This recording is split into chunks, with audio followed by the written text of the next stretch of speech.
اعوذ باللہ من الشیطان الرجیم بسم اللہ الرحمن الرحیم وبہ نستعین وہو خیر ناصر و معین اللہم صلی علی محمد وآل محمد۔ بحث ہماری یہ کہ جب شاعر نے نئے معنی دیے، معانی شرعیہ، جب شاعر نے نئے معنی دیے، معانی جدیدہ مستحدثہ، جب نئے معنی دیے، جیسے نماز کو نیا معنی دیا، حج کو نیا معنی دیا، زکوٰۃ جو پہلے پاکیزگی کے معنی میں آتا تھا اسے نیا معنی دیا، خمس کو نیا معنی دیا، خمس کو، تو اب جو نیا معنی ہے وہ کیا ہے؟ جو نیا معنی ہے وہ کیا ہے؟ آیا وہ صحیح ہے، یعنی جب تعامل اجزاء اور شرائط ہوں گے تبھی نماز کو نماز کہا جائے گا، یا عام الصحیح اور ناقص اور فاسد ہے کہ نہ نماز نماز ہوگی چاہے اس کے اجزاء اس کے اندر ہو بھی تب بھی نماز ہے، اور تمام اجزاء نہ ہو تب بھی وہ نماز ہے؟ یہ بحث کل گزر گئی۔ آج وہم دفع وہم میں فقط ایک بات ہے کہ آغا مظفر سب سے پہلے اپنا نظریہ بیان کر رہے ہیں، کہتے ہیں آپ کس کے حامی ہیں، صحیح والے کے عام والے کے؟ کہتے ہیں میں عام والوں کا حامی ہوں۔ کہا دلیل کیا عام والوں کے حامی؟ کہا دو دلیل ہے۔ پہلی ہے تبادر، جب آپ نماز کہتے ہیں تو نماز سے مراد فقط وہ نماز جس مثلا ایک شخص ہے اس نے نماز میں رکوع انجام نہیں دیا، پھر بھی اس کی نماز کو آپ نماز کہتے ہیں۔ کیوں؟ کیونکہ آپ کے ذہن میں جو چیز تبادر ہوتی ہے نماز، وہ اس وقت نہیں ہوتی جب اس نماز کے تمام اجزاء ہوں، اس وقت تبادر نہیں ہوتا، بلکہ اگر کوئی شخص مثلا 4 رکعت کی نماز کو 3 رکعت پڑھ لیتا ہے تب بھی آپ اس کو نماز کہہ رہے ہوتے ہیں، حتیٰ کہ پوری رکعت وہ کھا جاتا ہے یا سجدہ کھا جاتا ہے، یا فرض کریں تکبیرۃ الاحرام پڑھنا بھول جاتا ہے، پھر بھی آپ اس کو نماز کہہ رہے ہوتے ہیں۔ بس نماز کا جو تبادر ہوتا ہے وہ فقط صحیح اجزاء پر نہیں ہوتا۔ فرض کریں نماز کے 11 اجزاء ہیں، تو جب تک 11 اجزاء مکمل نہ ہو تب تک اس کو نماز نہیں کہیں گے۔ اگر 11 سے 10 ہو گئے تو بھی نماز نہیں کہیں گے، 11 سے 12 ہو گئے تب بھی نماز نہیں کہیں گے۔ صحیح قائل کہتے ہیں کہ تعامل الاجزاء و شرائط، اہم کہتے ہیں نہ تعامل الاجزاء و شرائط ہو یا نہ ہو فرق نہیں پڑتا، نماز ایک عمومی معنی کے لیے وضع ہوئی ہے۔ بس آگے مظفر کا پہلا جو عام ہونے کا پہلی دلیل تبادر ہے۔ دوسری دلیل ہے صحت الحمل و عدم صحت السلب، کہ مثلا وہ نماز جس کے اندر تکبیرۃ الاحرام نہیں ہے اس پر بھی آپ اس کو کہتے ہیں یہ نماز ہے۔ وہ نماز جو آپ نے پڑھی جس میں تکبیرۃ الاحرام نہیں ہے، یا جس میں رکوع بھول گئے، یا جس میں سجدہ بھول گئے، یا جس میں تشہد بھول گئے، اس پر بھی کہتے ہیں یہ بھی نماز ہے۔ نماز کو اس کے اوپر حمل کرتے ہیں، حمل کرنا صحیح ہے، اور نماز کو اس سے سلب حمل صحیح نہیں ہے۔ اچھا، اگر یہ بحث لغت کے اعتبار سے لفظ اس کو نماز کہہ سکتے ہیں یا نہیں کہہ سکتے؟ ہاں لغت کہتے نہیں، فقہی بحث نہیں ہو رہی ابھی، فقہی بحث نہیں ہماری۔ نہیں، فقہ میں تو آپ کہیں گے نماز باطل ہے، لیکن پھر بھی آپ اس کو جو باطل کہہ رہے ہیں اس کا موصوف کیا ہے؟ وہ خود موصوف نماز ہے، بس نماز کہا جا رہا ہے جبھی تو باطل ہے۔ اگر وہ نماز ہی نہیں ہوتی تو شارع کو کہنے کی ضرورت نہیں پڑتی باطل ہے، تو خود بخود لوگ سمجھ جاتے کہ یہ باطل ہے۔ بس وہ نماز کو بھی آپ نماز اس پر ہم کر رہے ہیں، اور اس نماز کو اس سے سلب کرنا صحیح نہیں ہے۔ یہ آگے مظفر نے 2 دلیل دی۔ اس کے بعد جو بحث آتی ہے وہ بحث آتی ہے کہ ایک معرفت شناسی سے بھی اس بحث کا تعلق ہے، فلسفے سے بھی تعلق ہے، اور اصول سے بھی تعلق ہے، کہ بھائی جب بھی ہم کسی لفظ کی ایک حقیقت ہوتی ہے، ایک ماہیت ہوتی ہے، جیسے انسان ہے، انسان کی کیا تعریف ہے؟ انسان کی ماہیت کیا ہے؟ حیوان ناطق۔ انسان وضع ہوا ہے اس ماہیت کے لیے، اب آپ اس میں تبدیلی نہیں کر سکتے۔ مثلا آپ کہتے ہیں انسان حیوان ناطق بھی ہے اور یہ بھی ہے، یہ بھی ہے، یہ بھی، یہ نہیں ہو سکتا۔ بالآخر انسان کی ایک ماہیت ہے، ایک قانون کلی ہمارے پاس، الماہیت، جو ماہیت ہے لا یتغیر، ایک چیز کی جو ماہیت ہے نہ اس میں تغیر ہے نہ تردد ہے۔ یہ جو ہماری بحث ہے وہم اور دفع میں، اصل میں اس بحث میں صحیح والے جو ہے وہ اشکال کر رہے ہیں عامی والوں پر۔ کیا اشکال کر رہے ہیں؟ اشکال یہ جو اگر ہم نے آپ کی بات مان لی تو اس کا نتیجہ یہ نکلے گا کہ ماہیت یا تو متغیر ہوگی یا متردد ہوگی۔ یہ اشکال نکلے گا آپ کی بات کا۔ کیسے اشکال نکلے گا؟ یہ بات آپ کو سمجھ میں آ گئی کہ ایک چیز کی ایک ماہیت ہے، جیسے انسان کی ماہیت حیوان ناطق ہے. اب آپ کہیں نہیں حیوان نہیں، اس کی جگہ کچھ اور لگا دو، یہ نہیں ہو سکتا. آپ کہیں نہیں ناطق نہیں، ناطق کی جگہ کچھ اور لگا دو، یہ نہیں ہو سکتا. خود ہی انسان ختم ہو جائے گا، اس کی ایک ماہیت ہے. اسی طرح رجل ہے، رجل کی ایک ماہیت ہے. اسی طرح کتاب ہے، کتاب کی ایک ماہیت ہے. رجل کی ماہیت کہتے ہیں اس کی حقیقت کو، جو اس کی ماہوا کو بیان کرتی ہے، اس کی ذات و ذاتیات کو بیان کرتی. رجل کی ایک ماہیت ہے، مثلا جس کے اندر رجولیت ہو، جس کے اندر مردانگی ہو فرض کریں. اب آپ کہیں نہیں اس کی جگہ کچھ اور لگا دو، یہ نہیں ہو سکتا. بس یہ بات واضح ہے کہ ماہیت میں نہ آپ ماہیت کی جگہ تبدیل کر سکتے ہیں، نہ تحیر ہوگا، نہ تردد ہوگا، نہ تبدیلی ہوگی. اب صحیح والے اشکال کر رہے ہیں عامی والوں پر. کیا اشکال کر رہے ہیں کہ بھئی آپ کہتے ہو جو نماز ہے اس کا جو معنی شارع کی نگاہ میں وہ عام ہے، یعنی عام ہے، شارع کی نگاہ میں عام معنی. بس فرض کریں نماز میں 11 اجزاء تھے، تو آپ کہتے ہیں اگر اس 11 جز میں سے ایک تکبیرۃ الاحرام ہے، ایک رکوع ہے، ایک سجدہ ہے، ایک ذکر ہے، ایک قرات ہے، ایک تشہد ہے، ایک سلام ہے، یہ سارے اس کے اجزاء ہیں. آپ کہتے ہو نماز وضع ہوئے عام کے لیے، یعنی نماز کا معنی جب فرض کریں رکوع نہیں ہے، رکوع کے بغیر بھی وہ نماز ہے، کہ جب نماز میں کیا ہے تکبیرۃ الاحرام ہے، سجدہ ہے، ذکر ہے، وہ سلام ہے، اس وقت بھی یہ نماز ہے. اور جب نماز میں رکوع ہے اور تکبیرۃ الاحرام نہیں ہے اس وقت بھی نماز ہے. اور جب نماز میں رکوع اور تکبیرۃ الاحرام ہے، سجدہ نہیں، اس وقت بھی نماز ہے. تو آپ نے نماز کی جو ماہیت ہے آپ اس کو تبدیل کر رہے ہیں بار بار. مثلا آپ انسان کی تعریف کریں، کبھی حیوان ناطق، کبھی یہ ناطق ہے، کبھی وہ ناطق ہے. نہ، انسان کی ایک ماہیت ہے، اس میں تبدیلی نہیں ہو سکتی. بس صحیح والے عامی والوں پر اشکال کر رہے ہیں. اگر آپ کی بات کو مان لیا جائے تو اس کا لازمہ نکلے گا کہ ماہیت تبدیل ہو رہی ہے. ایک بار شارع نے نماز کو فرض کیا ہے نا، وضع کرنا حکم ہے، بس حکم ہے لفظ اور معنی پر. شارع نے لفظ نماز کو، یعنی نون میم الف زا، لفظ نماز کو سوچا، تو اس کے مقابل میں جو معنی کو سوچا وہ معنی کیا ہے؟ صحیح والے تو کہتے ہیں وہ جو معنی ہے وہ تمام معنی نماز ہے، یعنی تام الاجزاء و شرائط. جب نماز کے 11 اجزاء ہوں گے تو شارع نے اس کے لیے لفظ صلاۃ کو وضع کر دیا. لیکن جو عامی والے ہیں اس پر صحیح والے اشکال کر رہے ہیں کہ آپ کی بات مانی جائے تو آپ تو کہتے ہو نماز وضع ہوئی ہے عام الصحیح و فاسد دونوں کے لیے، یعنی صحیح والی بھی نماز ہے اور وہ جو نماز جس میں نقص آ گیا ہے، نقص آ گیا ہے، فساد آ گیا، وہ بھی نماز. یہ کیسے ہو سکتا ہے کہ وہ بھی نماز ہو؟ کیونکہ اس کا لازمہ نکلے گا کہ ماہیت تبدیل ہو رہی ہے یا تردد آ رہا ہے. کہ بالآخر شارع نے نماز کو کس کے لیے وضع کیا؟ اگر آپ کہتے ہو شارع نے نماز کو وضع کیا جس کے اندر رکوع ہونا چاہیے، سجدہ ہونا چاہیے، یہ ہونا چاہیے، تو بغیر رکوع کے والے کو بھی آپ نماز کہہ رہے ہیں، بغیر سجدے والے کو بھی نماز کہہ رہے ہیں. تو بالآخر شارع نماز کو کس چیز کے لیے وضع کرے گا؟ کس چیز کو وضع کرے، کس چیز کو سوچے گا؟ بھائی شارع حکم کر رہا ہے نا نماز، تو کس چیز کو سوچ کے حکم کرے گا؟ یعنی اگر فرض کریں بہت ساری کیٹیگریز بن جائے گی نماز کی. ایک نماز جس میں قرات نہیں وہ بھی نماز، ایک نماز جس میں ذکر نہیں وہ بھی نماز، ایک نماز جس میں رکوع نہیں وہ بھی نماز، ایک نماز جس میں رکوع ہے سجدہ نہیں وہ بھی نماز، ایک نماز جس میں رکوع سجدہ ہے لیکن قرات و ذکر نہیں وہ بھی نماز. اگر آپ اس کے فیکٹرز بناتے جائیں تو کتنے بن جائیں گے؟ تو شارع نے کیا ان تمام مصادیق کو؟ یہ نہیں ہو سکتا.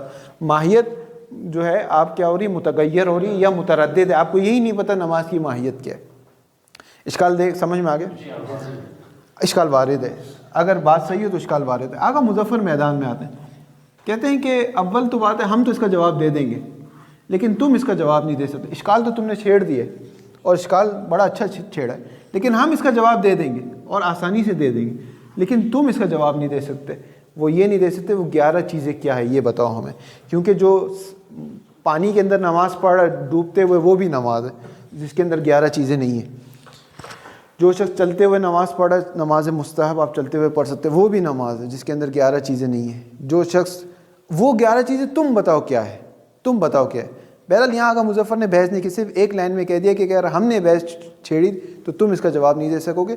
اس کتاب کے اختصار کی بنا پر ہم یہ بحث چھیڑ نہیں رہے، لیکن تقدیر میں آگا مظفر یوں اشکالات کر رہے ہیں ان پر. تم بتاؤ نا وہ 11 چیزیں کیا ہے. کیونکہ کتنی شریعت میں ایسی نماز دکھا دیں جس کے اندر یہ 11 چیزیں نہیں ہیں پھر بھی نماز ہے. صحیح نماز نماز ہے. نماز تو وضع ہی صحیح کے لیے ہوئی ہے نا ان کے نزدیک. تو وہ کیا چیزیں ہیں جو صحیح ہے وہ تم بتاؤ وہ صحیح کیا ہے. بہرحال یہ اشکال آگا مظفر نے نہیں کیا، ان پر رک گئے، لیکن میں نے آپ کو بتا دیا وہ کس طرح اس کے اشکال کر رہے ہیں. اس اشکال کا جواب کیسے دیتے ہیں؟ کہتے ہیں کہ عربی میں جیسے کلمہ ہے، کلمہ، کلمہ لفظ کلمہ کاف لام میم اور تا گرد، اس کا موضوع اللہ کیا ہے؟ کس معنی کے لیے اس کو وضع کیا ہے؟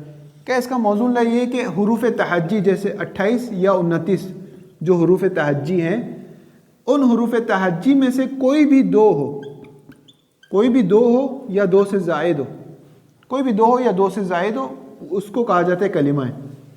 اب وہ دو کون سے ہو سکتے ہیں؟ حمزہ اور با بھی ہو سکتے ہیں، اب بن جائے گا، حمزہ اور میم بھی ہو سکتے ہیں، بن جائے گا، ٹھیک ہے، زا یا اور دال بھی ہو سکتے ہیں، زید بن جائے گا، کاف لام میم بھی ہو سکتے ہیں، کلم بن جائے گا۔ یعنی کلمے میں جس طریقے سے کلمے کا معنی وضع کرنے والے نے کس طرح سے اس کے معنی کو عمومی چھوڑا تھا کہ حروف تہجی جو 28 یا 29 ہیں، کہ الف کو آپ کاؤنٹ کرتے یا نہیں کرتے اس بنا پر، جو حروف تہجی ہیں اس میں سے کوئی بھی دو لے لو یا دو سے زائد لے لو 7 تک، وہ سب کے سب کلمے ہیں۔ حروف تہجی 28، اب 28 کے پیئرز بناتے ہیں، کتنے بنیں گے؟ حمزہ اور با کو بنا لو، اب بن گیا، حمزہ اور میم کو بنا لو، بن گیا، حمزہ اور خا کو بنا لو، اخ بن گیا، اسی طرح عین لام یہ بنا دو، علی بن گیا، فا الف توئیں ان کو بنا دو، فاطمہ، یہ سب کلمے، من من ما، یہ سب کلمے۔ تو جس طرح کلمے بنانے والے نے یہ سوچا تھا کہ ان حروف تہجی میں سے کوئی بھی دو یا دو سے زائد ہو تو کس طرح وہ ہو سکتا ہے، اسی طرح شارع بھی یہ سوچ سکتا ہے کہ نماز کا جو موضوع اللہ ہے وہ 11 اجزاء میں سے کوئی بھی 3 یا اس سے زائد یا 5 اور اس سے زائد ہو تو میں اس کو نماز مانوں گا، لیکن وہ دقیقاً کون سے ہے یہ ضروری نہیں۔ جس طرح کلمے میں اس نے یہ ضروری نہیں کہتا کہ کون سے دو ہو، یہ ضروری نہیں کون سے دو ہو، وہ الف اور میم بھی ہو سکتا ہے، بن جائے گا، زید بھی ہو سکتا ہے، الف اور خے اور اخ بن جائے گا، اب بن جائے گا، کچھ بھی ہو سکتا ہے۔ تو شارع بھی یہ کر سکتا ہے کہ میں نماز کے موضوع اللہ کو وہ 11 جو اجزاء ہیں، 11 جو واجبات ہیں، رکنی اور غیر رکنی شامل ہے، اس میں سے کوئی بھی 3 ہو یا کوئی بھی 5 اور 5 سے زائد ہو، میں اس کو نماز کہہ سکتا ہوں۔ اب وہ 5 کون سے ہو گئے؟ آیا اس 5 کے اندر رکوع ہوگی یا نہیں ہوگی؟ ضروری نہیں، ہو سکتا ہے نہ ہو۔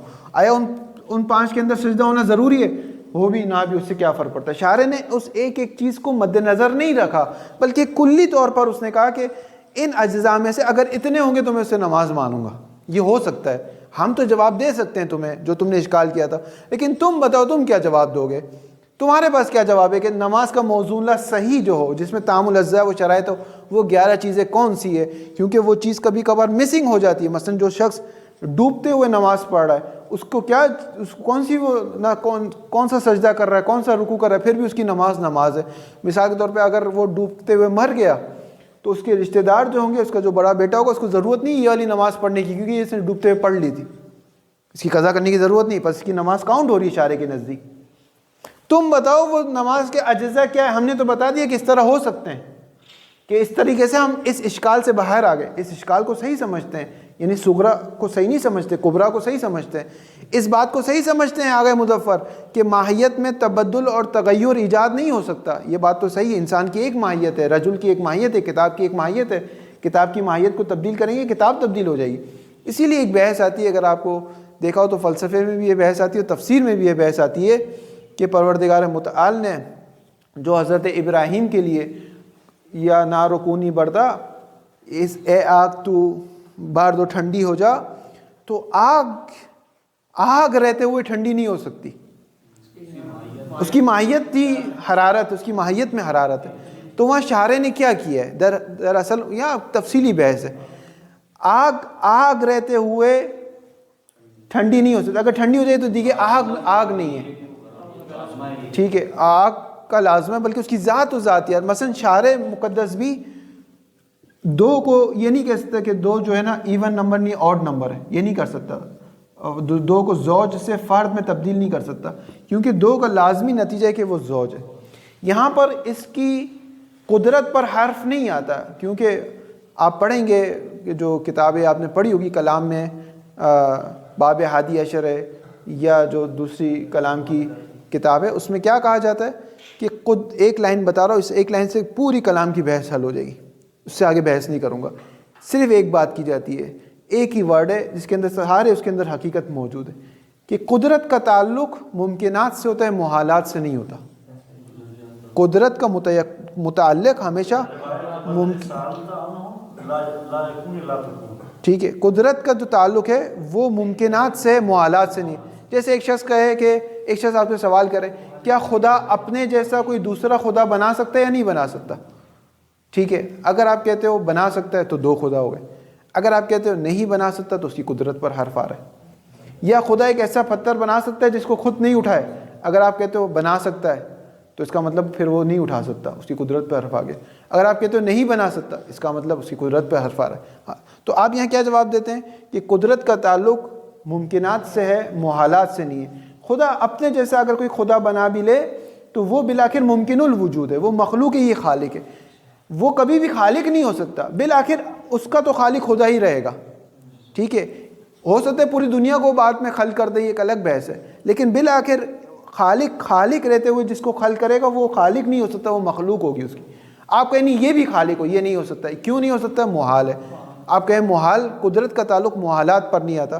مثال کے طور پہ خدا اپنی ساری خدائی کو اپنی ساری جو قدرت ہے اس کو جمع کرنے کے باوجود بھی 2 + 2 = 5 نہیں کر سکتا. کیوں نہیں کر سکتا؟ قدرت کا مسئلہ ہے نا، قدرت کا مسئلہ نہیں ہے، محال ہے. اصل 2 + 2 اصل محال ذاتی ہے. محال چیزوں پر تعلق نہیں ہوتا، قدرت کا تعلق محال ذاتی سے نہیں ہوتا بلکہ اس کا تعلق ممکنات سے ہوتا ہے. واضح ہو گئی بات؟ تو بحث کہاں چل رہی تھی ہماری؟ تو ماہیت تغییر نہیں ہو سکتی. وہ جو آگ ہے، آگ کی ایک ماہیت ہے، اسی لیے وہاں لوگوں نے مفسرین نے مختلف جوابات دیے. بعض نے کہا نا حضرت ابراہیم کو ایک شیلڈ اور ایک کور دے دیا تھا کہ وہ آگ میں نہ جلے. جیسے بعض چیزیں آگ میں نہیں جلتی، ٹھیک ہے، جیسے خود آگ ہے، آگ میں نہیں جلتی، تو حضرت ابراہیم کو ایک شیلڈ دے دی تھی. یہ ایک جیسے ہوتا ہے نا بعض اوقات بچوں کے کارٹون میں دکھایا جاتا ہے کہ کارٹون کو ایک نعوذ باللہ من ذالک، ایسے مثال وہ نہیں کیجیے گا، ہاں ایسے ایک سمجھانے کے لیے کہ ایک شیلڈ دے دی جاتی ہے. اب اس کو بعض نے یوں جواب دیا، لیکن جو وہ مفسرین ہیں جو دقت کر رہے ہیں انہوں نے جواب دیا پروردگار نے جو کہا نا یا نار کونی بردا، تو اس ماہیت یعنی آگ کو کہا کہ آپ آگ نہ رہے، یعنی اس کی ماہیت جب تبدیل کی تو وہ خود وہ چیز بھی تبدیل ہو گئی، وہ چیز بھی تبدیل ہو گئی. اور دوسری طرف سے یہ بھی ہو سکتا ہے کہ حضرت ابراہیم کو بھی ایک پروٹیکشن دیا ہو، کیونکہ آگ ختم ہونے کے باوجود بھی بالآخر ایک گرماہٹ رہتی ہے اس جگہ پر، وہ بھی نہیں رہی، کچھ بھی نہیں رہا. لیکن یہ جو بعض جو کلامی ہے، جو فلسفی نہیں ہے، جو یہ بات کرتے نہیں آگ بھی رہی اور ٹھنڈی بھی تھی، وہ کہتے ہیں نہیں یہ کیا بات ہوئی، نہیں وہ پھر اس قانون کو نہیں مانتے جس قانون کو آغا مظفر مان رہے ہیں کہ ماہیت تغیر نہیں ہوتی. اگر ماہیت میں تبدیل کریں گے وہ چیز بھی تبدیل ہو جائے گی. انسان کی ماہیت حیوان ناطق سے حیوان ساحل کریں گے، یہاں پہ انسان بھی تبدیل ہو جائے گا. اسی وجہ سے پروردگار نے جو بعض قوموں پر عذاب دیا کہ تم بندر بن جاؤ، کونو قردۃ خاسئین، وہاں پر ان بندر جو بنے ہیں وہ انسان ہوتے ہوئے بندر بنے، یعنی ان کی ماہیت تبدیل نہیں ہوئی ہے، صورت تبدیل ہوئی ہے. اسی وجہ سے پروردگار نے کہا اگر وہ بندر بن جاتے تو انہیں شرمندگی بھی نہیں ہوتی اور وہ بھی نہیں ہوتا، سمجھ ہی نہیں آتا، انہیں سمجھ ہی نہیں آتا. مثلا اگر فرض کریں ایک شخص ابھی بندر بن جائے تو بندر بن گیا نا، اس کو تو احساس ہی نہیں ہوگا کہ بھائی، لیکن قرآن میں وہ ذلت کا احساس کرتے ہوئے تم بندر بن جاؤ، یعنی وہ بندر بھی بنے ہیں اور انہیں یہ بھی سمجھ میں آ رہا ہے ہم انسان ہوتے ہوئے بندر بنے، یعنی ان کی ماہیت میں تبدیل نہیں آئی، یہ صرف صورت میں تبدیلی آئی ہے. ابھی بھی اس کی کوئی ماہیت پوچھے گا تو آپ کہیں گے حیوان ناطق ہے، کیونکہ پروردگار نے اس کی ماہیت کو تبدیل نہیں کیا بلکہ عذاب کی وجہ سے ان کی صورت کو تبدیل کیا. اسی وجہ سے روایت میں کہ جو بندر کی نسلیں وہ ان سے نہیں چلی ہے، ان کی نسل وہیں ختم ہو گئی. پروردگار نے 3 دن ان کو بندر بنایا. اور عجیب ہے قرآن کی آیت، پروردگار کہہ رہا ہے کہ ہم نے تمہیں بندر بھی بنایا، اوپر سے ایک اور ذلت بھی تمہیں دے رہے ہیں. وہ کیا ہے وہ قرآن نے بیان نہیں ہوئی، لیکن ایک ذلت تھی جس کا وہ مسلسل سامنا کر رہے تھے. ایک تو بندر بننا خود ایک ذلت تھی. مثلا آپ ابھی کسی کو دیکھ رہے ہیں کہ وہ انسان ہے، اب دیکھ رہے ہیں بندر ہے. وہ جب شیشے میں اپنے آپ کو دیکھ رہے ہیں، ایک دوسرے سے باتیں کر رہے ہیں تو دیکھ رہے ہیں ہم بندر بن چکے ہیں، ہماری حرکات سب بندر والی ہے. ایک تو یہ ذلت تھی، ایک اور ذلت ہے جس کا قرآن نے اس آیت میں اشارہ فرمایا. اب وہ خدا جانتے ہیں اور وہ قوم کے لوگ جانتے ہیں کہ وہ کیسی ذلت تھی. بہرحال خدا کا عذاب ہے.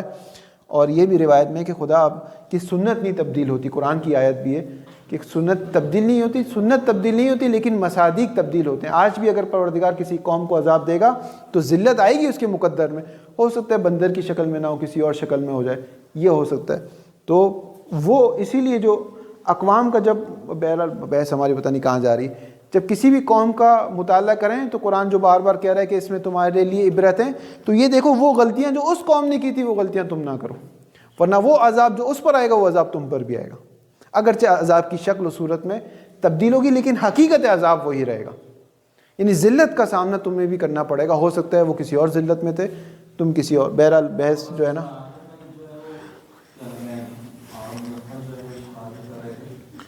ہاں آگا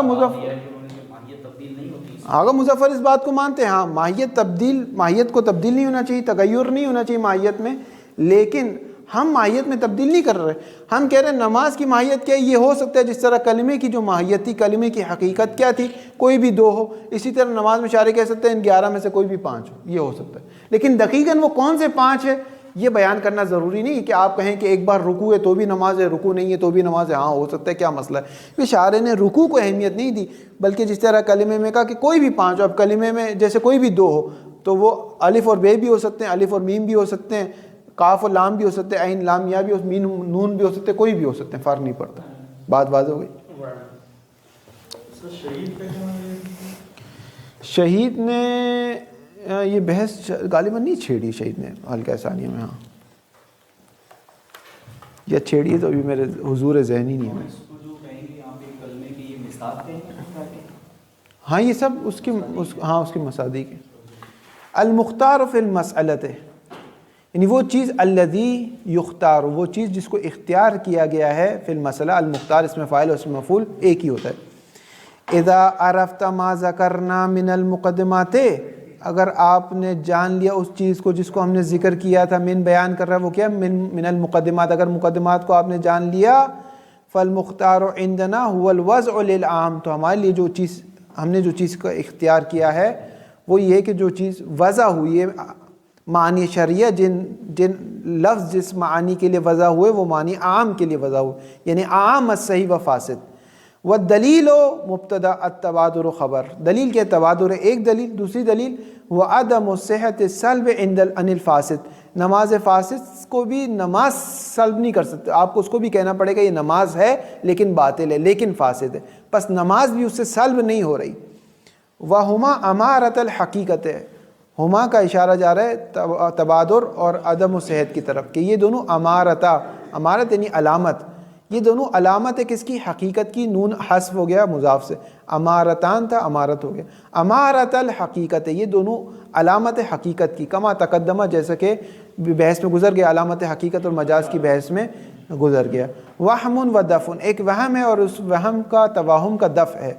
والوہم و وہم یعنی اشکال یہ ہے، قد یعترض، اعتراض کرنے والے کون ہیں، صحیح والے، وقد یعترض علی المختار، ہمارے اس قول مختار پر یعنی عام پر اعتراض کیا گیا ہے، فیقال، اور یوں کہا گیا ہے، انہ شان یہ کہ لا یمکن الوضع بازاء العام، اصل عام کے مقابل میں وضع کرنا اصل ممکن ہی نہیں ہے، عام صحیح کے مقابل تو وضع کیا جا سکتا ہے لیکن عام کے مقابل وضع نہیں کیا جا سکتا، ازا یعنی مقابل، کیوں نہیں کیا جا سکتا، لام علت لا یمکن کے لیے، لأن الوضع للعام میں، ضمیر پلٹا رہا ہوں، لأن الوضع للعام یستدعی ان نتصور معنی کلیا جامعا بین افرادہ و مصادیقہ هو الموضوع له، کیونکہ وضع کرنا عام کے لیے، یستدعی یہ پکارتا ہے، کیا پکارتا ہے، ان نتصور، ہم تصور کریں ایک ایسے معنی کو جو کلی ہے، جو جمع کر رہے ہیں بین افراد، اس عام کے افراد کو اور اس عام کے مصادیق کو،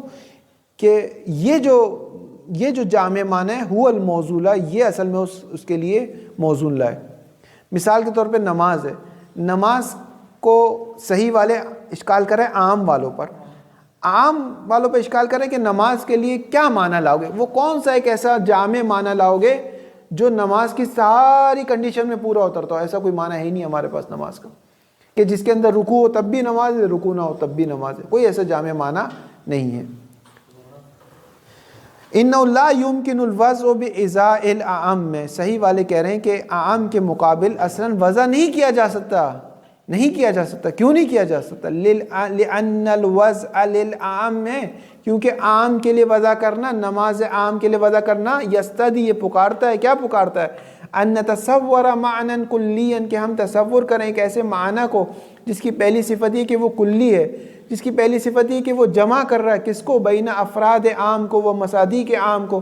یعنی اگر نماز کا صحیح والے کہہ رہے ہیں آپ بتاؤ نماز کا معنی موزون اللہ کیا ہوگا جس کے اندر نماز کے سارے مصادیق آ جائیں. وہ مصداق آ جائے جس میں رکوع بھی ہے، وہ مصداق آ جائے جس میں رکوع نہ بھی ہے، وہ مصداق آ جائے جس میں سجدہ ہے، وہ مصداق آ جائے جس میں سجدہ نہ بھی ہے، وہ مصداق آ جائے جس میں قرات ہے، وہ مصداق آ جائے جس میں قرات نہیں. آپ نماز یعنی 1 کروڑ مصادیق بن جائیں گے، ہزاروں مصادیق بن جائیں گے نماز کے. کتنی نمازیں بنیں گی؟ جو میتھس میں ہم پڑھتے ہیں نا، جب فیکٹر اوپر نکالتے ہیں تو کتنے فیکٹر بن سکتے ہیں. جیسے دیکھیے میتھس میں آپ پڑھتے ہیں نا، جو وہ ہیں جنہوں نے میتھس مثلا اے بی سی کو ہم کہتے ہیں، ایک اے بنے گا، ایک بی بنے گا، ایک سی بنے گا، ایک اے بی بنے گا، ایک اے سی بنے گا، ٹھیک ہے، ایک بی سی بنے گا، ایک اے بی سی بنے گا، ٹھیک ہے. اسی طرح نماز کے سارے مصادیق یہاں پر رکھیں، سجدہ، رکوع، ذکر، قرات. اب فیکٹر بناتے جائے، صرف سجدہ ہو تو بھی نماز ہے، سجدہ اور رکوع ہو تو بھی نماز ہے، سجدہ اور رکوع یہ تو بھی نماز ہے. کتنے اس کے فیکٹرز بن جائیں. ایک ایسا معنی جامع جس کے اندر یہ سارے نماز کے مصادیق آ، جیسا کوئی معنی جامع ہمارے پاس ہے ہی نہیں. یہ اشکال کر رہے ہیں صحیح والے. یستدی ان نتصور معنی کلیا جامعا، کہ ہم تصور کریں کہ ایسے معنی کلی کو جو جمع کر رہا ہو، جامع اس میں فاعل ہے، جو جمع کر رہا ہو کس کو؟ بین افراد العام و مصادیق العام میں، کہ وہ جو معنی کلی ہے هو الموضوع، کہ وہ حقیقت میں موزون لا ہے اس عام کے لیے. ایسا کوئی ہمارے پاس معنی کلی نہیں ہے. کما فی الاسماء، اسماء الاجناس، جیسے اسماء اجناس میں ہمارے پاس ایک معنی کلی ہے. جیسے انسان کا وہ کیا ہے موزون لا؟ حیوان ناطق. حیوان ناطق ایک ایسا معنی کلی ہے جس کے اندر دنیا کے 7 ارب انسان آ رہے ہیں. حضرت آدم سے لے کر آخری شخص جو سور پھونکنے پر اس دنیا سے جائے گا وہ سب کے سب اس حیوان ناطق کے اندر آ سکتے ہیں. لیکن آپ نماز کا کوئی ایک ایسا معنی کلی بتاؤ جس کے اندر وہ سارے نماز کے مصادیق آ سکتے ہوں. بتاؤ نا، آپ ہے ہی نہیں کوئی ایسا معنی کلی. واضح ہو رہی بات؟ کما فی الاسماء الاجناس ہے، جیسا کہ اسماء اجناس میں اسی طرح ہوتا ہے کہ ایک ایسا معنی کلی ہے جو اپنے اندر تمام مصادیق کو سمیٹ لیتا ہے. نماز کا معنی کلی کیا ہے؟ وَكَذَلِكَ الْوَضْعُ لِلصَّحِيحِ يَسْتَدْعِي تَصَوُّرَ كُلِّيٍّ جَامِعًا بَيْنَ مَرَاتِبِهِ وَأَفْرَادِهِ. یہ کہہ رہے ہیں ہاں ہمیں بھی یہ جواب دینا پڑے گا. کذالک سے کہہ رہے ہیں ہاں ہمارے نزدیک بھی یہ جواب تو ہمیں بھی دینا پڑے گا، لیکن ہم تو دے لیں گے، آپ نہیں دے پائیں گے. اگر مظفر کہیں گے ہم دے لیں گے، آپ نہیں دے پائیں گے. دونوں آپ کھیل رہے ہیں. وَكَذَلِكَ الْوَضْعُ لِلصَّحِيحِ، اسی طرح جب وضع کریں گے لفظ کو اس کے معنی صحیح کے لیے، یستدی تصور کلی، تو وہاں بھی وہ پکارے گا کہ آپ تصور کریں کہ ایسے معنی کلی جامع کو جو اس کے مراتب اور افراد کو شامل کر رہا. ولا شک ان مراتب الصلاۃ، مثال کے طور پر الفاسدۃ والصحیحۃ، ولا شک ان مراتب الصلاۃ کثیرۃ متفاوتۃ، اس میں کوئی شک نہیں نماز کے جو مراتب ہے وہ صلاۃ کے جو فاسد بھی ہے اور صحیح بھی ہے.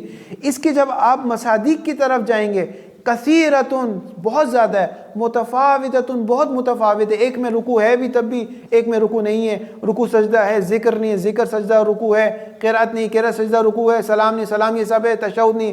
اتنے سارے مصادیق اور متفاوت ہیں. ان سب میں تو ایک چیز تھی حیوان ناطق، اس کو جمع کر لیا. نماز میں کیسا ایک معنی جامع کیسے نکالو گے؟ نماز میں کیسے نکلے گا جبکہ اتنا تفاوت ہے؟ کیسے ایک معنی جامع نکالو گے کہ کبھی کہو گے اس میں رکوع ہے، کبھی کہو گے اس میں رکوع نہیں ہے، کبھی کہو گے رکوع اور ذکر ہے سجدہ نہیں؟ کیسے نکالو گے؟ نہیں نکال سکتے. بات واضح ہو رہی ہے جی؟ یہاں تک بات ہے؟ شکلوں سے کیوں ایسا لگ رہا ہے؟ واضح ہے واضح نہیں ہے؟ واضح. اچھا. ولا شک ان مراتب الصلاۃ الفاسدۃ والصحیحۃ، یہ اسی صلاۃ کے لیے بدل ہے، بدل بعض. وہ صلاۃ کی جو فاسد ہو یا صحیح ہو، اس صلاۃ کے جو مراتب ہے کثیرۃ متفاوتۃ بہت زیادہ ہے، متفاوت ہے، ایک دوسرے سے فرق کرتے ہیں.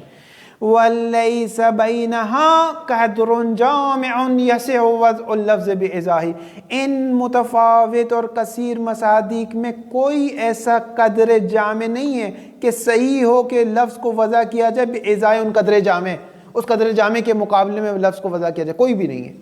اتنے سارا تفاوت ہے کہ اس تفاوت میں کوئی ایک ایسا جامع لفظ نہیں ہے کہ لفظ صلاۃ کو وضع کیا جائے اس معنی جامع کے لیے.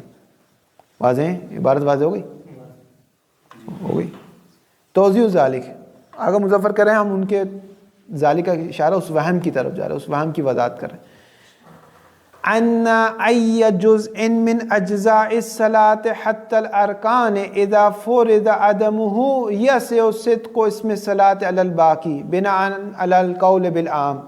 ان ای جزء مثلا رکوع لے لیں، کوئی بھی جز من اجزاء الصلاة، صلاۃ کے اجزاء میں سے کوئی بھی جز، حتی الارکان، حتی ارکان نماز، اذا فرض عدمه، اگر فرض کیا جائے وہ جز نہیں ہے، جیسے رکوع نہیں ہے، پھر بھی یسع صدق کو اسم صلاۃ، پھر بھی صلاۃ کا اسم صدق آنا چاہیے کس پر؟ علی الباقی، باقی اجزاء غیر رکوع پر بھی صلاۃ ہونی چاہیے.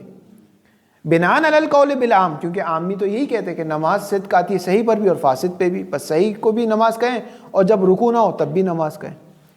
کما یسع صدق کو اسم الصلاۃ مع وجود انجز و فقدان غیرہ من الاجزاء.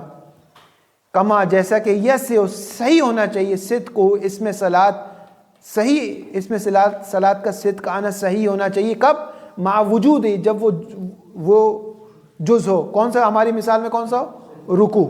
جب رکوع نہ ہو تب بھی نماز صدق آنا چاہیے، جب رکوع ہو تب بھی نماز صدق آنا چاہیے. وہ فقدان غیر رکوع، یعنی رکوع ہے اور غیر رکوع نہیں ہے، مثلا سجدہ نہیں ہے یا تکبیرۃ الاحرام نہیں.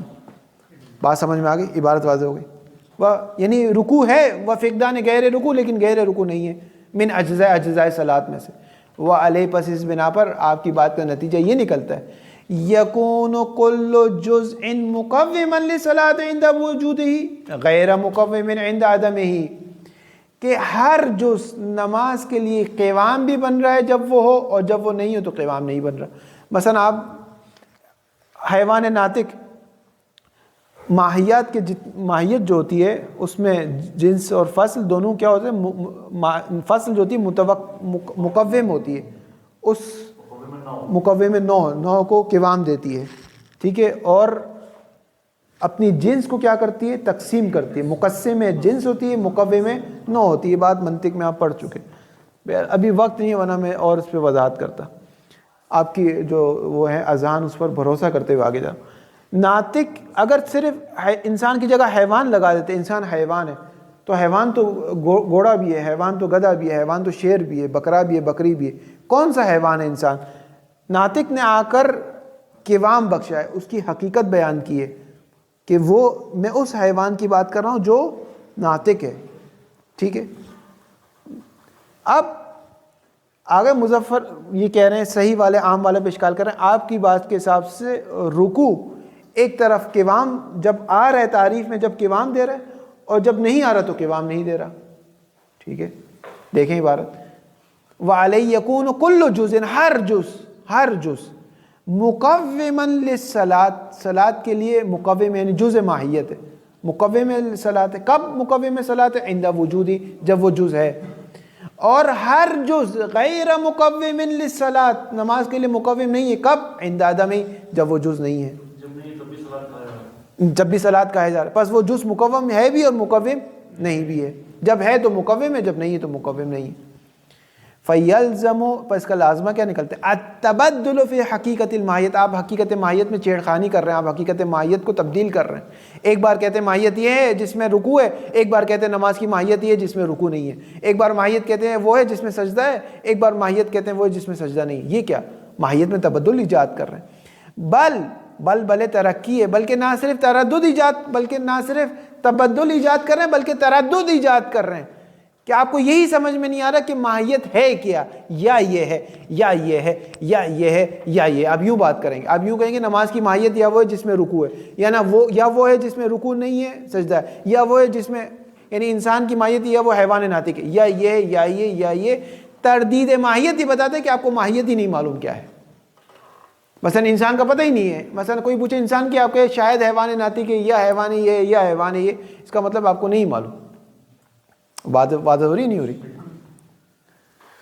فَيَلْزَمُ التَّبَدُّلُ فِي حَقِيقَةِ الْمَاهِيَّةِ بَلْ يَلْزَمُ التَّرْدِيدُ فِيهَا، بلکہ ماہیت میں شک اور تردید ایجاد ہو رہی ہے. کب؟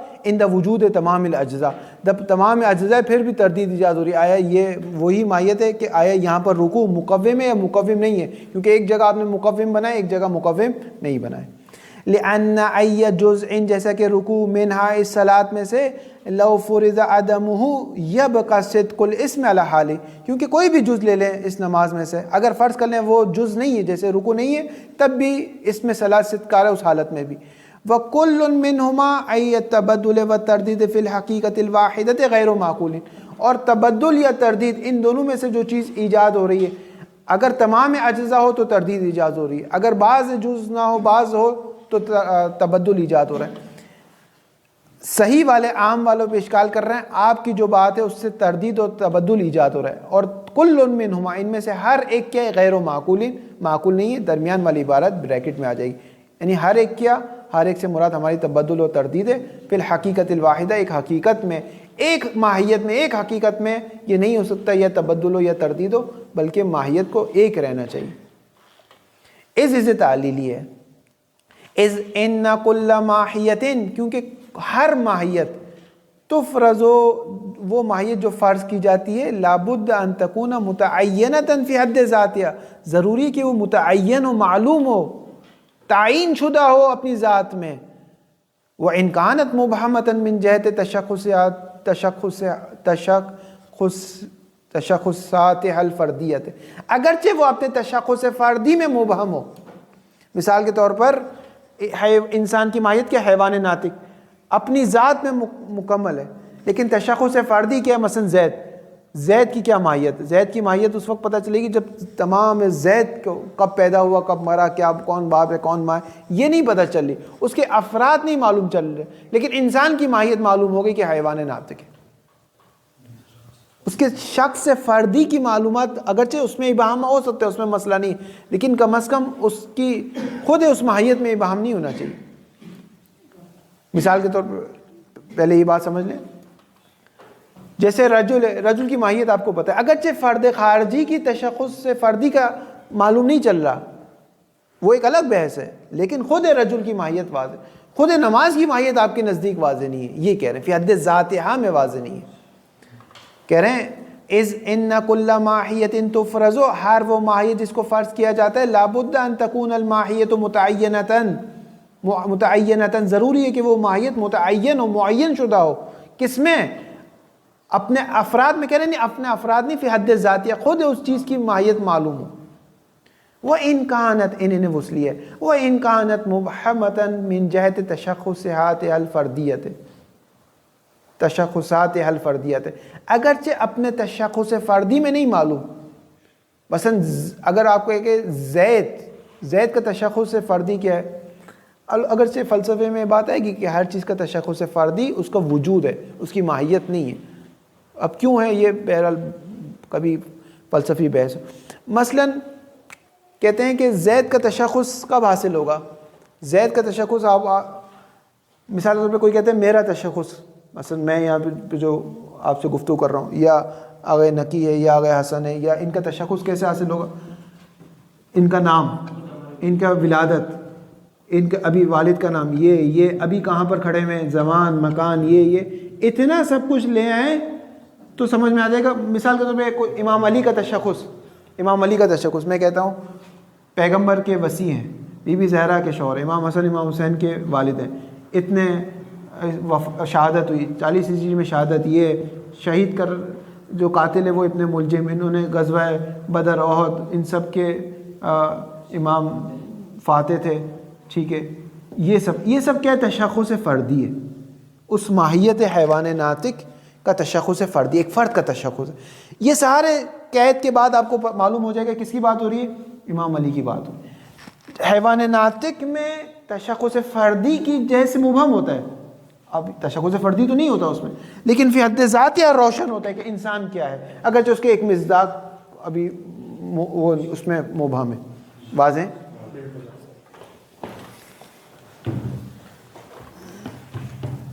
یہاں اگر کوئی فلسفہ صرف ایک لائن کہتا ہو گزر جاؤں کہ اگر جو سمجھنا چاہتا ہے کہ علامہ فرماتے ہیں کہ کلی کو جتنا بھی آپ اس کو وہ جزئی کر لیں آخری میں وہ کلی رہے گا، جزئی نہیں ہو سکتا. سنخیت نہیں ہے آپس میں ان دونوں کی. یعنی ایک کلی کو جتنا بھی آپ چھوٹا کرتے ہیں چھوٹا کرتے ہیں، اس کا دائرہ چھوٹا کرتے ہیں کرتے ہیں آخری میں وہ کلی رہے گا. تشخص جو حاصل ہوتا ہے وہ مفہوم سے حاصل نہیں ہوتا، وہ اس کا مصداق خارجی اس کے وجود سے حاصل ہوتا ہے. مفہوم کو جتنا بھی آپ چھوٹا کرتے ہیں بالآخر میں وہ مفہوم ہی نکلے گا، وہ تبدیل نہیں ہو جائے گا مصداق خارجی. اسی لیے قدیم جو فلاسفہ کا نظریہ تھا مشائین کا وہ اور ہے. علامہ اور ان کا جو ملا صدرہ حکمت مطالعہ کا یہ کہ تشخص جو حاصل ہوتا ہے وہ وجود سے حاصل ہوتا ہے، اصل وجود سے حاصل ہوتا ہے. وہ جو یہ بحث بدایہ نہایہ میں اس نام سے ما لم یتشخص لم یوجد، الشیء ما لم یتشخص لم یوجد کے نام سے بحث واضح ہے. ہماری بحث کہاں پہ ہے؟ بدایہ کی باتیں کر رہے ہیں. وَإِنْ كَانَتْ مُبْهَمَةً مِنْ جهة تشخصاتها الفردیة والتبدل والتردید فی ذات الماہیت. معنی و تبدل اور تردید اگر کسی ماہیت میں ایجاد ہو جائے تو اس کا مطلب ہے ابہام ہوا فی حد ذات ہے، کہ اس کی حد ذات ہی مبہم ہے، وہ مستحیل یہ نہیں ہو سکتا. ادف آغا مظفر کہتے ہیں ہو سکتا ہے، کیوں نہیں ہو سکتا. ان هذا تبادل فی الاجزاء وتکثر مراتب الفاسدۃ، یہ کہ اجزاء میں تبدیل ہو رہا ہے اور مراتب تکثیر ہیں، مراتب میں کثرت ہے. لا یمنع، ان کی خبر ہے، لا یمنع یہ منع نہیں کرتا کس چیز سے؟ من فرض قدر مشترک جامع بین الافراد، کہ آپ ایک قدر مشترک کو فرض کر سکتے ہیں، نماز میں بھی فرض کر سکتے ہیں، کوئی مسئلہ نہیں. کیسے؟ جیسے کلمے میں فرض کر سکتے ہیں ایسے نماز میں بھی فرض کر سکتے ہیں. ولا یلزم تبدل و تردید فی ذات الحقیقت الجامعۃ بین الافراد، اور اس کا لازمہ تبدل اور تردید نہیں نکلتی. وہذا نظیر لفظ الکلمۃ الموضوع لما ترکب من حرفین فصاعدا، جیسا کہ لفظ کلمہ جو وضع کیا گیا لما اس معنی کے لیے، ترکب جو ترکیب ہوتا ہے کس سے؟ من حرفین فصاعدا، دو حرف یا دو سے زائد حرف. دو سے زائد حرف جب بھی ترکیب پا جائیں گے آپ کہیں گے یہ کلمہ ہے. اور وہ دو کون سے ہوں گے؟ یہ ضروری نہیں ہے، کوئی بھی دو ہو سکتے. اسی طرح نماز بھی ترکیب پا سکتی جس میں 5 یا 5 سے زائد ہو، 3 یا 3 سے زائد ہو سکتا ہے، کوئی مسئلہ نہیں ہے، ایک قدر جامع ہو سکتا ہے. فَيَكُونُ الْجَامِعُ بَيْنَ الْأَفْرَادِ هُوَ مَا تَرَكَّبَ مِنْ حَرْفَيْنِ فَصَاعِدًا. جامع کیا ہے؟ جامع یہ ہے ما ترکب من حرفین فصاعدا، یہ جامع ہے کس کے؟ کلمے کے لیے. نماز کا جامع کیا ہو سکتے؟ ما، وہ نماز جس میں ترکب من اجزاء یا من ثلاثت اجزاء من اربعۃ اجزاء فصاعدا، یہ بھی نماز کے لیے جامع ہو سکتا ہے. کیا مسئلہ ہے؟ کوئی مسئلہ نہیں ہے، یوں کہہ رہے ہیں. وَيَكُونُ الْجَامِعُ بَيْنَ الْأَفْرَادِ، جامع کیا ہے کلمے میں؟ یہ ہے ما ترکب من حرفین فصاعدا، کلمہ وہ ہے جو ترکیب پائے دو حرف یا دو سے زائد سے. معنی الحروف کثیرۃ، در حالی کے حروف تو بہت زیادہ ہے. فربما تترکب الکلمۃ من الف والباء، کبھی الف و با سے ترکیب پاتا ہے کابن. وَيَصْدُقُ عَلَيْهِ أَنَّهَا كَلِمَةٌ، اس پر صدق آتا ہے کہ وہ کلمہ ہے. وَرُبَّمَا تَتَرَكَّبَ مِنْ حَرْفَيْنِ آخَرَيْنِ مِثْلُ يَد، اور کبھی کلمہ ترکیب پاتا ہے دو دوسرے حرف سے جیسے یا اور دال، تو اس کو ید کہا جاتا ہے. وَيَصْدُقُ عَلَيْهِ أَنَّهَا كَلِمَةٌ، در حالی کہ اس حالت میں بھی صدق آتا ہے یہ کلمہ ہے. پس جس طرح ہر حالت میں صدق آ رہا ہے کلمہ ہے، ایک جامع متصور ہو سکتا ہے، اسی طرح نماز میں بھی ہو سکتا ہے، اسی طرح حج میں بھی ہو سکتا ہے، کوئی مسئلہ نہیں ہے. فَهَكَذَا، اسی طرح چلتے جائیں. فَكُلُّ حَرْفٍ يَجُوزُ أَن يَكُونَ دَاخِلًا وَخَارِجًا فِي مختلف کلمات، جس طرح ہر حرف کے لیے جائز ہے کہ وہ داخل بھی ہو سکتا ہے خارج بھی ہو سکتا ہے، اسی طرح نماز میں بھی رکوع داخل بھی ہو سکتی ہے خارج بھی ہو سکتی ہے، اس میں کوئی مسئلہ نہیں ہے. فَكُلُّ حَرْفٍ يَجُوزُ أَن يَكُونَ دَاخِلًا وَخَارِجًا فِي مختلف کلمات مع صدق اسم الکلمہ، در حالی کے اسم کلمہ اس پر صدق آتا ہے. وَكَيْفِيَّةُ تَصْحِيحِ الْوَضْعِ فِي الْكَلِمَةِ، کیفیت کیا ہے کہ وضع کا صحیح ہونا اس کلمے میں یہ ہے. ان الواضع یتصور اولا جمیع الحروف الہجائیہ، واضع نے ان تمام 28 یا 29 حروف ہجائیہ کو دیکھا. ثم یضع لفظ الکلمۃ بإزاء طبیعت المرکب من اثنین فصاعدا الی حد 7 حروف، اس کے بعد واضع نے ایک لفظ یعنی کاف لام میم تے، ایک لفظ کلمہ کو وضع کیا کس کے مقابل میں؟ ایک طبیعت کے مقابلے میں. اس طبیعت کا معنی کیا تھا؟ کہ ہر وہ چیز جو مرکب ہو ان 28 حروف تہجی میں سے 2 یا 2 سے زائد کہاں تک؟ 7 تک، اس کو میں کلمہ کہتا ہوں. تو کوئی مسئلہ نہیں، کتنی آسانی سے اس نے وضع کر لیا. والغرض من تقید بقولنا فصاعدا، ہماری یہ غرض اس قید سے کہ صاعدا ہو، کہ صرف 2 پہ اکتفا نہیں ہو جائے، 2 ہو جائے، 3 ہو جائے، 4 ہو جائے، 5 ہو جائے، 6 ہو جائے، 7 ہو جائے، سب کے سب کلمہ ہے. والغرض یہ ہے، والغرض مبتدا بیان و خبر، بیان ان الکلمۃ تصدق علی اکثر من حرفین، کلمہ 2 سے زائد حرف پر بھی صدق آتا ہے، 2 پر بھی صدق آتا ہے، 3 پر بھی صدق آتا ہے. اسی طرح نماز بھی 5 جز پر بھی صدق آتی ہے، 6 پر بھی صدق آتی ہے، 7 پر بھی صدق آتی ہے. وہ 5 میں سے رکوع ہو بھی سکتا ہے، رکوع نہیں بھی ہو سکتا ہے، اس میں کوئی مسئلہ نہیں ہے. صدق علی المرکب من حرفین، جیسے کہ کلمہ صدق آتا ہے، جیسے جب مرکب ہوتا ہے 2 حرف سے تب بھی صدق آتا ہے، 2 سے زائد پر بھی صدق آتا ہے. ولا یلزم التردید فی الماہیت، ماہیت میں کوئی تردید ایجاد نہیں ہو رہی. فإن الماہیت الموضوع لها، جس ماہیت کے لیے وضع کیا گیا یہ ہے، یہ طبیعت اللفظ الکلی المترکب، وہ لفظ کلی جو ترکیب پا رہا ہے 2 حرف فصاعدا، 2 سے زائد حرف سے. والتبدل والتردید انما یکون فی اجزاء افرادها، تبدل اور تردید اس کے افراد میں، اور افراد میں ماہیت مبہم ہو سکتی ہے، کوئی مسئلہ نہیں ہے. حد ذات میں مبہم نہیں ہے، افراد میں مبہم ہے. وہ 2 حرف کون سے بنیں گے؟ الف اور با بنیں گے، الف اور میم بنیں گے، یا اور دال بنیں گے، کاف میم اور لام بنیں گے. کون سے 2 حرف؟ 3 اور 4 حرف بنیں گے. اس میں تردید ہو، اس میں تردید ہو سکتا ہے، کوئی مسئلہ نہیں ہے. پس تبدل اور تردید انما یکون، یکونوں کا حصر آ رہا ہے فی اجزاء افراد الکلمہ، اجزاء میں ہے. وقد یسمى ذلك الکلیہ فی المعین، اور اس کو کہا جاتا ہے کلیہ در معین ہے. والکلیہ المحصور فی اجزاء معینہ، جیسے آپ ایک بار دکان والے کے پاس جاتے ہیں اور کہتے ہیں یہ والی گاڑی مجھے دے دو، یہ والی گاڑی. اور ایک بار آپ جاتے ہیں، آپ کہتے ہیں یہ جو تمہارے پاس اتنے سارا آٹا رکھا ہے، اس آٹے میں سے 2 کلو دے دو. کلیہ در معین ہے. اسی طرح کلمہ اتنے سارے افراد میں سے 28 میں سے کوئی بھی 2 ہو سکتے ہیں، کوئی مسئلہ نہیں ہے. وفی المثال اجزاء المعینہ تو ہی الحروف الہجائیہ کلھا، اس مثال میں اگر دیکھا جائے تو اجزاء معین 28 اجزاء، 28 حروف تعجی میں سے کوئی بھی 2، کوئی بھی 3. اسی طرح 11 نماز میں سے کوئی بھی 5، کوئی بھی 6، کوئی بھی مسئلہ نہیں ہے. ولہذا فینبغی ان یقاس لفظ الصلاۃ مثلا، اسی لفظ صلاۃ پر مقایسہ کریں. فإنہ، شان یہ کہ یمکن تصور جمیع اجزاء الصلاۃ فی مراتبها کلھا، شارح نے تصور کیا تمام اجزاء صلاۃ کو تصور کیا. وہی ای هذه الاجزاء معینۃ معروفۃ کالحروف الہجائیہ، یہ جو اجزاء کو تصور کیا ویسے تصور کیا جیسے واضح نے حروف تعجی کو تصور کیا. اس نے 28 یا 29 حروف تعجی کو تصور کیا. شارح نے تمام اجزاء الف سے لے کر یہ تک تمام اجزاء صلاۃ کو تصور کیا، جس میں رکوع بھی ہے، سجدہ بھی ہے، ذکر بھی ہے، قرات بھی ہے، تشہد بھی ہے، سلام بھی ہے، کوئی مسئلہ نہیں. فإنه يمكن تصور جمیع اجزاء الصلاۃ فی مراتب یا کلیہ، تصور ہو سکتے ہیں تمام کے تمام اجزاء.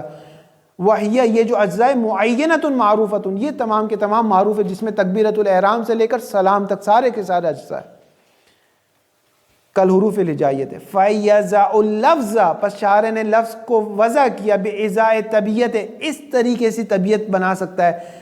العمل المرکب من 5 اجزاء منها مثلا فصاعدا، کہ ان تمام اجزاء میں سے شارح کہہ سکتے ہیں جس نے بھی 5 جز پہ عمل کر لیا یا اس سے زیادہ پر عمل کر لیا، میں سب کے سب کو نماز کہوں گا.